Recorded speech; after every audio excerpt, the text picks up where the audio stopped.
1/8" hardboard, and you take the two pieces and make the shape, and then you can go back and forth and round it out.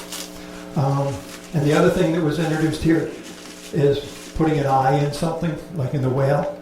That's just a piece of dowel, and then a marker to make it dark. So that's where you kind of cheat. That's a real person would use something else, use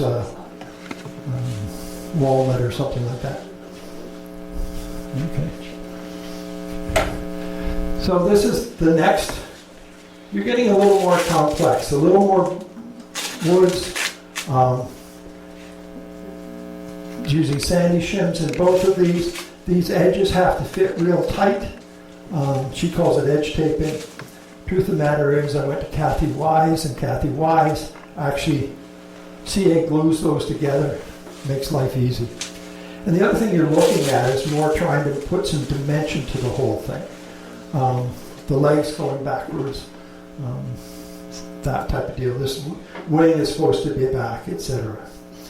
For the eye, I have found another thing is you go and steal your wife's dressing pins. They have colors on the top. Use the black ones. Ruth knows exactly what I'm talking about. Come in 2 different sizes. So they work real nice. It's a little shine to the eye. Okay. Take the other birds first. If you take that ahead. This is exactly the same techniques as the other one. I'll just hold it up. Turn it here. Just turn it. Okay. Trying to get dimension in the legs, dimension in the wings, sanding shims in both of these, etc. So that's the next lesson that goes on this whole process. So that's the next lesson. Yep. Now these go as a pair because this is the first time you're using, there's a sanding shim here to sand these together, and this piece here is raised. There's actually an 1/8" piece of plywood underneath it to raise it up 1/8 of an inch. And so that gives the whole dimension to the wing, etc. So the little bird, it's thinner, and you can't, because it's on the edge, you can't get a raising shim. So what you do is you learn how to lower the whole bird and have the wings stick up. It's just a little different. There's dimension in the legs, etc. Here I used a dowel, and here I used a pin, the top of a pin. Okay, so I'll move along quickly here. Now, there's a few things being learned here.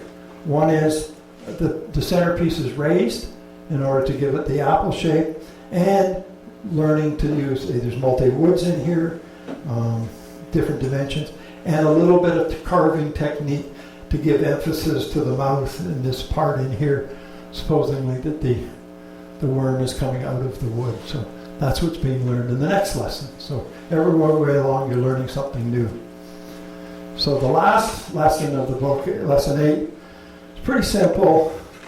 The actual book itself shows it in multicolor. She says do it first this way and then do it in multis. But this, you've got multiple raises. You got the outside here is 1, this one's 2, and you're supposed to be able to pick the wood so it looks like a balloon. I don't think I accomplished it. If you look at her sample, it looks more of a balloony type of thing. So that's the process that I used all the way along. And you see here I'm using hardboard and not plywood, etc. So I did them all. And the truth of the matter is I did the first 3, the first 2.5, and then I had a PhD. Anybody got a PhD here?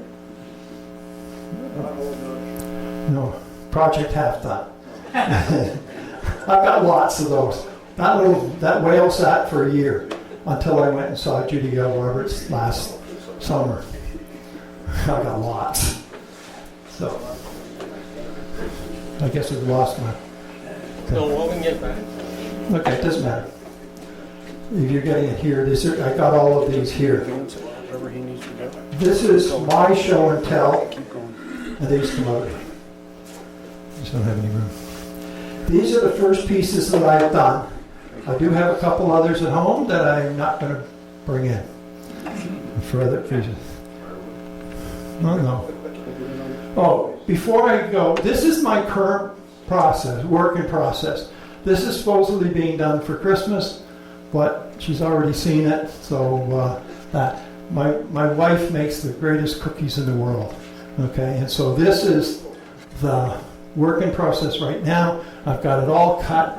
I'm shaping the middle, getting raised. Can I see the next one?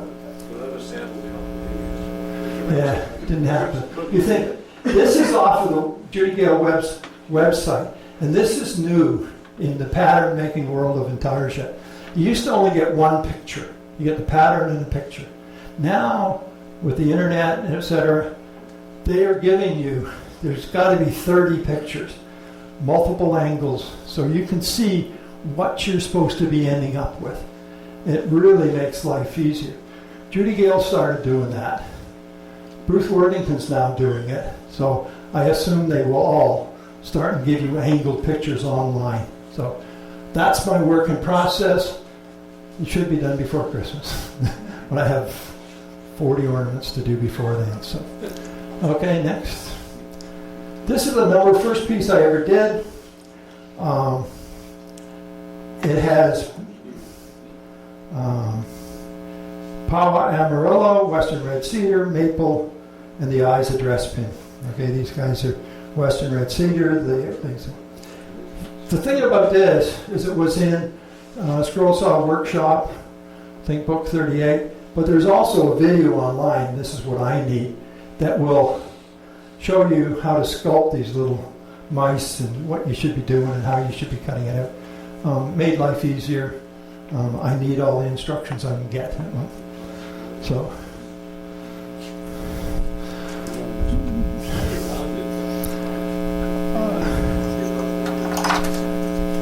On the sander, all you're doing, you saw that drum sander that went around?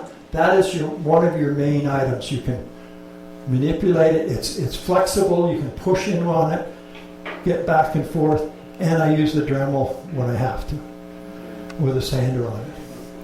How do you add the sanding shims under some pieces that you want? No, you always have to raise wood with sanding shims. You sand down to get it if you want it lower. You thin it out. I bought a flat master last time Scrollsaw Stockroom Supply was here, and on that lady there's a great big apron. I couldn't figure out how to take it down because I've already shaped it, needed to come down. Ran it through the flat master with about 80 grit, maybe 15 times, came down to a good eighth down. Kept it coming down. That's lowering is a problem. But on the small piece, you just put it against your sander and away you go. Like the sander back here. This is a little ornament with a cardinal. I have some other.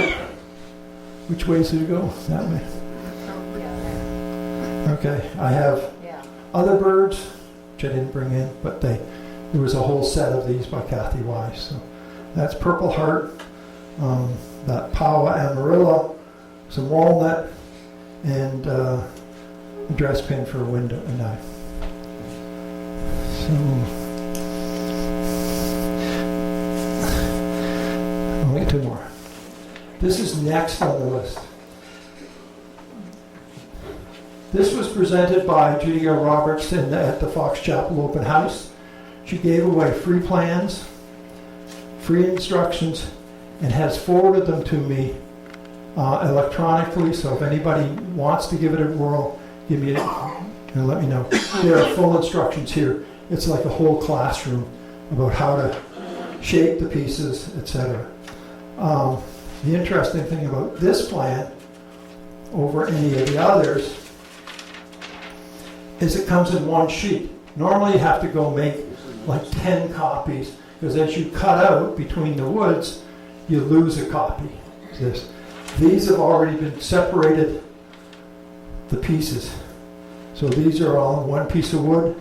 This is another piece of wood because the grain direction's different, etc. Now, as you see on there, there's all sorts of little scratch lines up here. That is using the wonder wheel. That wonder wheel you sharpen with the dressing wheel that you use in your grinder. You sharpen it to a point, and then you go very quickly, because it runs at 4,000 RPMs, and if you don't do it real quick, it burns. So this down here is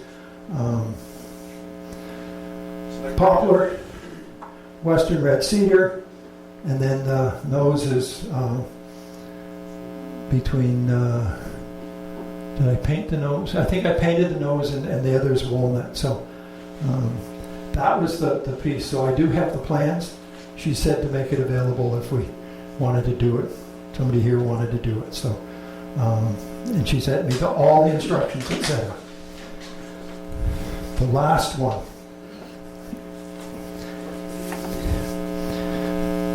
I don't know if you can, which way you want to put that. That's fine. Yeah. Okay. This is a napkin ring holder. And it's a lot harder than you think it is. It looks pretty small, etc. And that's half the battle. But this is lace wood. The wood in the middle is lace wood. Never seen lace wood before, but it's got little bumps in it, and it really looks cool. It's walnut, Purple Heart, Pow, whatever it is. Walnut and Pow there with some enhancing on it.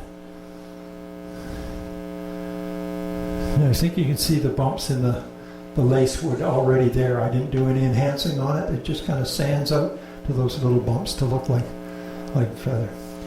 The interesting thing about this one is you get the one pattern, but you want to put it on both sides. You have to put the mirror image. And that was a bit of a challenge to figure out. Oh, I've got to cut it. I cut it 2 different places. Okay, so you can see the two, they're both facing forward. That's my show and tell. Any questions? Yep. Is all of the Intarsia done with the Scrollsaw, or are they using the laser cutters? No, I don't know anybody using a laser cutter. They would ban you from the world if you use a laser cutter. That is a bad, CNC cutters and lasers are bad words in the Scrollsaw world. Okay. Are those little puzzles that you see where you have all these little chunks of wood that go together and make block and they cut in Scrollsaw? Yeah. Like every piece here is cut on the Scrollsaw. You know, and the trick is when you got 2 different woods, or the grain directions is getting that really close. And you can spend a lot of time sometimes getting that final, you look up the light and there's just a little white spot. You try it again, but yeah, it's all done on the Scrollsaw. Do you stick the pattern on? You stake the pattern on piece by piece. Okay, I typically, when I do it, I put blue painter's tape and then put it on, okay? Once I see where the grain is going, you got to read the grain to see the picture of what's in the grain. A lot of people, like if you see this pattern, you can see through it. So you see right through to the wood, and they will mark where it is. A lot of people will use tracing paper. My hand's not steady enough to trace something and then cut it and think that I'm going to get 2 pieces to stick together right on. So I typically, now because you are in many cases sanding the top, I will just use spray paint. I use Scotch 777, put it right on the wood. When I see where the grain is, put it on. I take a heat dryer, like a hair dryer, pull it off. There's a little bit of residue of glue there.